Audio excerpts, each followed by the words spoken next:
Hello friends, thank you for joining my channel. I really appreciate all of your attention and hope that I've either helped you learn something you may not have known before or potentially even helped you to get a good night's sleep. I would take either thing being achieved as a win. And so, with that being said, I would like to take you on another journey and sort of continuing our little series on the conquistadors. I'm going to talk about Hernando Cortes this time. And some of the other stories I've covered have been a little more on the lesser known side. I think Cortes might have been something you might have learned in history growing up. But something tells me that what you might have learned might have been a little less than the detail that I'm going to go into. So hopefully this will be some new information for you. And I hope you can kick back and relax and enjoy it and close your eyes and just listen or watch as I trace the map. And hopefully this will be something that you'll really enjoy. And please leave me any feedback you would like. Thank you. So with that, I'm going to talk about Hernando Cortes and some of his background. Cortes was trained in law, not as a soldier like many of the conquistadors. He was born in Spain to a family of lesser nobility. He seeked his fortune over here in Hispaniola and later in Cuba. In Cuba, he served as a magistrate. While in that role, he started working with the governor of Cuba by the name of Diego Velázquez on planning an expedition to Mexico. The whole purpose of the journey and the expedition was to seek gold. Diego Velázquez wanted to be the primary funder of the expedition, but there was a problem. Suddenly, Velázquez started noticing Cortes over here in Havana was speeding up his prep for the expedition. So Velázquez got a little suspicious, and he began to think that Cortes had his own agenda and that he was out to get all the glory for himself. So Velázquez sent an order to Havana to have Cortes removed from command. But Cortes completely ordered that order, and then his ships left Cuba in 1519, and he had about 11 ships. So those 11 ships were sailing towards Mexico, and you can ignore these lines here because these lines are from another expedition. This was a good map for me to use. So the ships were leaving Havana, and they got caught in a storm and ended up down here around Cozumel. And you're probably very familiar with Cozumel, as it is a popular tourist destination now. So as Cortes and his men are in Cozumel, Cortes started working with his army, trying to get them to work together as a unit. He also started trying to communicate with the native tribes there. So his army left Cozumel after a brief period of time, and they sailed around the Yucatan Peninsula here. They landed down here in a little town, not on the map, but it's about right here. It was a native town called Potocan. And then after that, he began to understand that the natives had overwhelming numbers of population and his men would be overwhelmed. So Cortes started utilizing his diplomacy and summoned many of the chiefs from the local tribes in this area. He showed the chiefs a demonstration of his firepower and cannons. He gave them the option to either become vassals of the Spanish crown or to die. The chiefs immediately brought them gifts of gold and fine cloth, The gold started piquing Cortez's interest, wondering, where did that come from? So the natives had indicated that it was in a land over here called Tenochtitlan, which was the Aztec capital. Cortez then determined that he would stop at nothing to conquer Tenochtitlan and get more gold. So I'm going to switch to the other map, which gives a little bit more of a detailed look at the journey and the events of the Cortez expedition. So down here, the men are in, they've landed right here in San Juan del, I think Ulia is what it was called.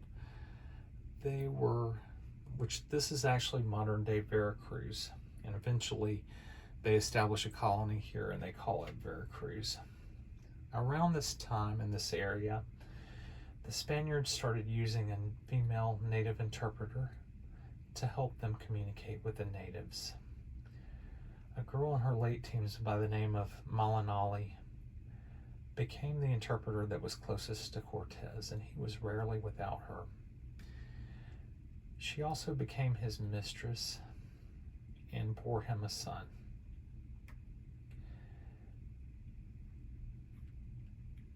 So the fleet then, once they're here in Veracruz, there was an under chief in the area by the name of Tuathili. Cortez expressed his desire to that chief that he wanted to meet Montezuma.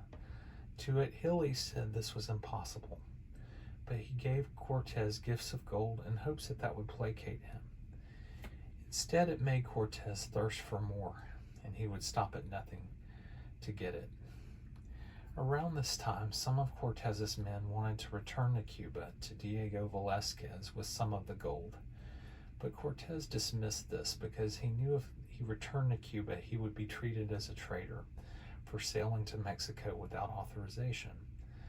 So instead, Cortez decided to resign his previous commission and petition the king to allow him to designate Veracruz down here as a colony, with Cortez as governor, of course. Of course, sending a delegation to the king with the gold that they had acquired. He did so, and then the local tribe in this area, known as the Totonacs, started talking to Cortez. The Totonacs were tired of being subject to the Aztecs.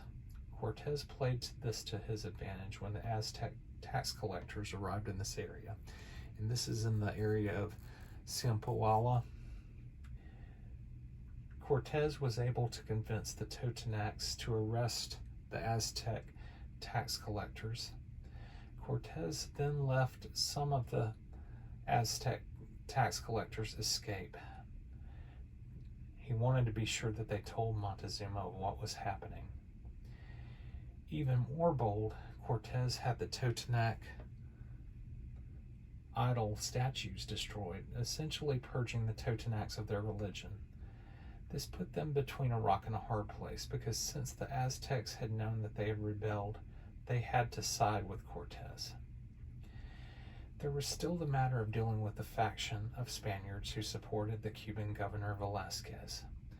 Cortez hanged the leader of the faction and then seized the ship in order to prevent anyone else from returning to Cuba. Cortez began, at this point, marching into the interior of Mexico with the ultimate goal of getting over here to Tenochtitlan. Cortez had also heard from the local tribes about an area over here called Tlaxcala. Tlaxcala was a loose confederation of tribes located between the coastal plains. When I say the coastal plains, I mean these coastal plains here and between there and Lake Texcoco. So for the Tlaxcalans' part, Cortez knew that since they were an enemy of Montezuma, he could perhaps use this to his advantage. On one hand, he was advised that befriending the Tlaxcalans could immediately make him an enemy of the Aztecs. The Totonacs advised Cortes that they would be a useful ally, so Cortes decided to fill out the situation by sending 6 cavalrymen ahead over here to Tlaxcala as scouts. The Tlaxcalans had 15 warriors that immediately attacked the scouts with spears and killed 2 horses and wounded 3 men. Then about 5,000 Tlaxcalan warriors showed up. The cavalry did some damage to those warriors. Then when the Spanish infantry arrived, the Tlaxcalans withdrew and then attacked again with stronger numbers the following morning. Cortes led a raid that burned the Tlaxcalan villages and kept several villagers as prisoners. This kind of total war was effective, and it was something that Cortes would end up repeating over and over again. Ultimately, the Tlaxcalans surrendered, and they forged peace with Cortes by claiming that they only attacked the Spaniards because they assumed that the Spaniards were allied with Montezuma. Montezuma, in the past, tolerated the existence of Tlaxcala because the Aztec warriors liked to use Tlaxcala as a lesser enemy to prepare its warriors to fight stronger foes. Having this knowledge became a turning point for Cortes because he now knew that Tlaxcala would help him in his attempt to conquer the Aztecs. So Cortes remained right here in Tlaxcala for 20 days to allow his men to rest and to better forge his alliance with the natives. After being there, Cortes decided to go to Cholula. Cholula right here was a very populous, wealthy city. They were allied with the Aztecs. Cortes wanted to use that trip as an opportunity to sort of feel Montezuma out, to see if he would receive him. The Tlaxcalans advised him against this plan, as they thought Cortes was walking into a trap down here at Cholula. But Cortes decided by overruling that concern, he could make himself appear strong. The Tlaxcalans sent 100,000 well-armed warriors alongside Cortes, but as they neared Cholula, Cortes ended up sending most of the warriors back to Tlaxcala, as he didn't want to alarm the Aztecs. In Cholula, the Spaniards were received with kindness at first. Cortes remained on his guard, however, because he had observed an undercurrent of an attitude with the Cholulans here. The Cholulans had been feeding the Spanish for 3 days, and then abruptly they stopped. The Cholulans began to taunt the Spanish, and Malinali, who was the native mistress of Cortes, found out from talking to some of the native women that a massacre was being prepared in Cholula. Cortes summoned the Cholulans and observed the natives heavily armored. He secretly told his men and his new Totonac allies to be prepared to descend upon the Cholulans at the first fire of a musket. They did so, and then the Spaniards set their temple ablaze. 3,000 natives in Cholula were killed on October 18th in 2 hours of fighting.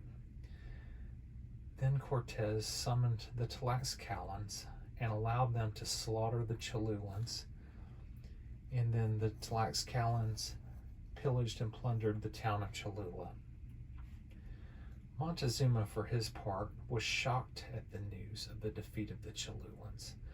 Some of Montezuma's allies worked behind the scenes with the native tribes that were over here near Cholula to attempt to convince Cortes of an easy way to the Aztec capital, with the idea that they could ambush the Spaniards.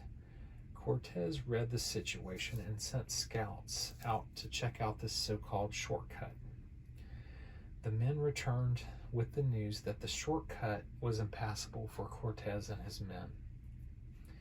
But more importantly, the men told Cortes of large cities and towns over here in this humongous lake, with a large city Tenochtitlan right here in the middle of it. Cortes worked on forming alliances with some of the surrounding tribes, knowing that he would need them for his impending war with the Aztecs. Many of Montezuma's allies made attempts at controlling these smaller tribes, and all these attempts would end up coming back to haunt Montezuma. The Spaniards started marching towards Lake Texcoco, and they were met by a distant cousin of Montezuma named Cacama, king of Texcoco. He advised that he would be helping the Spaniards on the rest of their journey up here to the Aztec capital. The men then marched out here to Itzapalpa on the shores of Lake Texcoco. One of the Spaniards later described the scene. We went ahead on the causeway, which is 8 paces wide and goes directly to the Aztec capital. The whole causeway was so full of natives that there was barely any room anywhere. Natives came in from canoes from every part of the lake. They had never seen horses nor men like us. We didn't know what to say because we could hardly believe what we were seeing. On the land there were great cities, and on the lake there were more. We saw the whole lake was filled with canoes. Before us was the great city of Mexico. We remembered the words told to us by our native allies that we should beware of entering Tenochtitlan because they would kill us once we were inside. So once they arrived here in Tenochtitlan, a carpet was rolled out for Montezuma. Cortes wanted to embrace Montezuma, but the princes told him that that was impossible. So instead, Cortes took a necklace off and put it around Montezuma's neck. Montezuma then returned the favor by placing a necklace of small shells around the neck of Cortes. Montezuma had a discussion with Cortes where he explained Aztec history and about a legend of a mighty chief that brought the Aztecs into power. The legend had it that one day the descendants of the chief would return. He told Cortes that it appeared that the prophecy had been fulfilled and that the land was now Cortes's to command as he pleased. In a later conversation in an Aztec temple, Cortes told Montezuma that it was a curiosity that it seemed that the Aztec worshipped demons and not the one true God. Montezuma became insulted by this and stated that he regretted bringing the Spaniards there. Cortes began to become very suspicious of Montezuma and the Aztecs from that point on. He started discussions with his Tlaxcalan allies. They warned Cortes that the entire city over here in Tenochtitlan was a trap. They said that Montezuma could raise the bridges to the city and to send warriors on them to destroy them. Cortes decided to strike first. He summoned Montezuma and placed him under arrest. He did so without the knowledge of the general populace of the city even realizing it. Cortes essentially was running Tenochtitlan with Montezuma as his puppet. He allowed the usual functions of Aztec government to continue, but with his mistress Malinali listening with a very intent ear. But Cortes made one critical error. He sent his men to the temple and had the idols smashed. Cortes told the priests that their idols would be replaced by a statue of the Virgin Mary. The priests told Cortes that this was a mistake because the Aztecs were willing to die for their gods. Cortes already noticed the Aztecs were mobilizing to rebel against Cortes. Montezuma heard this and demanded to be taken to the temple to speak to Cortes. Montezuma requested that Cortes leave the idols undisturbed, but put a cross next to the idols.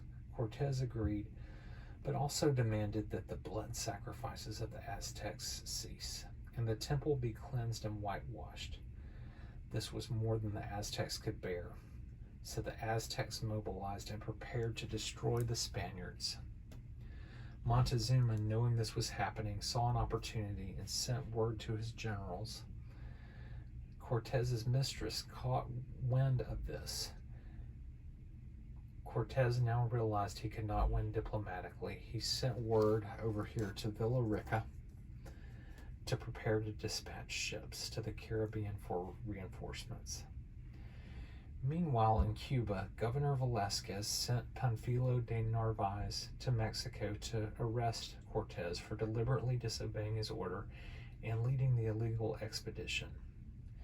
Cortes learned of this, and he dispatched envoys to meet Narvaez and his men over here at Simpola on the Gulf Coast of Mexico.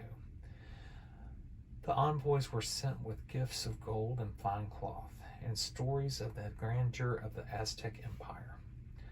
Narvaez's men became somewhat mutinous upon seeing and hearing these stories of grandeur. Some of them immediately jumped to Cortes's side, leaving Narvaez and some of the loyalists fighting the battle against Cortes and his men over here at Simpoala. Narvaez used a temple there to fortify himself, but Cortes had his men set the temple on fire, leading Narvaez's men to surrender. Narvaez lost an eye in the battle and was arrested. Cortes pardoned most of Narvaez's men and incorporated them into his own army. While in Simpoala, one of Narvaez's men had developed smallpox, and it infected the household that he was quartered in. The disease spread like wildfire among the natives at Simpoala, but most of the Spaniards carried an immunity to it. It would hasten the conquest of the Aztecs as it spread throughout their population. Meanwhile, back over here in the Aztecs' capital, one of Cortes's lieutenants left in charge by the name of Alvarado was dealing with an uprising. The Aztecs were angry at the Christian cross being in their temple. He managed to catch wind of most of this and arrested several priests. He had his men ready for the native attack. Alvarado and his Tlaxcalan allies attacked the priests and the noblemen, leaving the Aztecs in a state of confusion. By now, Cortes had come back from Simpoala. Cortes quickly had his men fortify all of these towers at Tenochtitlan. Hordes of Aztec warriors rushed the palace. As the warriors began to overwhelm Cortes, Cortes had the temple burned and started burning all the surrounding buildings. But based on sheer numbers, the Spanish didn't stand a chance. It was around this time that Montezuma died.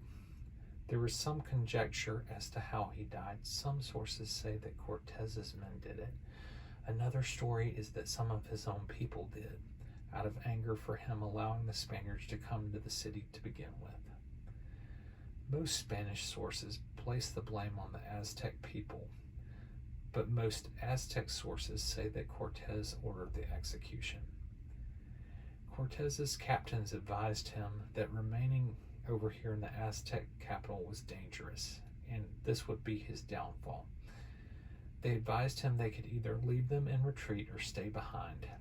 At midnight that very night, Cortes began a daring retreat, but not before purging the capital of 8 tons of gold.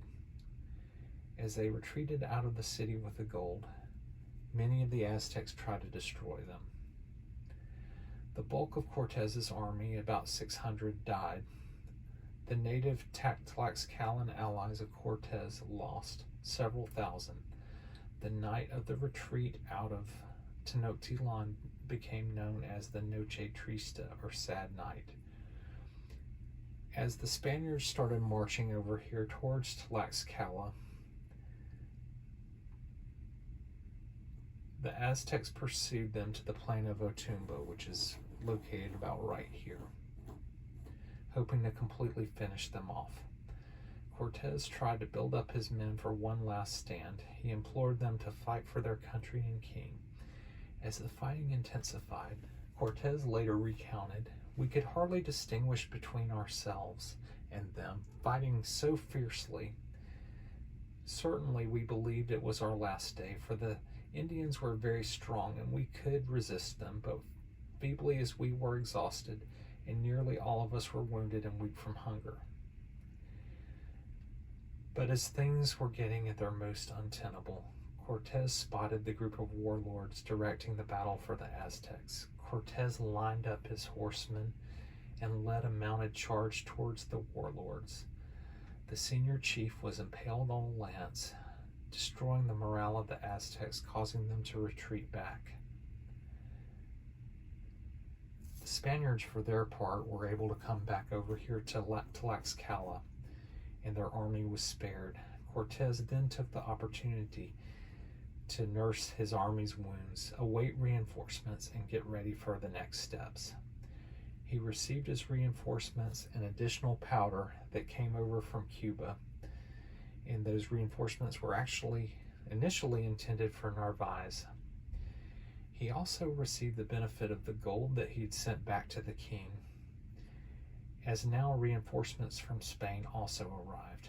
So while he had all this going for him, over here in Tenochtitlan, smallpox began to take out a huge chunk of the Aztecs. The Aztecs were now led by a new emperor named Cuitlahuac. Back in the Aztec capital, the natives began to be surrounded by the Spanish and Tlaxcalan alliance. They held the city under siege and would keep attacking the city relentlessly. Whenever the Spaniards would attack and get captured, the Aztecs would immediately destroy the Spaniards and throw the limbs of the dead Spaniards at the enemy. This was very demoralizing to the Spaniards, but it only intensified Cortes's resolve and made him want to fight more viciously. As blocks of the Aztecs' capital were secured, Cortes had the buildings destroyed and used them to fill in parts of the lake to make it easier for more soldiers and horses to cross over to Tenochtitlan. But since Cortes had blocked out all relief to the city, and since the Aztecs were dying in great numbers due to smallpox, eventually the Spaniards and their allies took control of the capital. So as Cortes began to subjugate the Aztecs, he decided to rebuild the Aztec capital. This eventually became modern-day Mexico City. There's many more to the story of the creation of the Mexican nation, but this is how it began.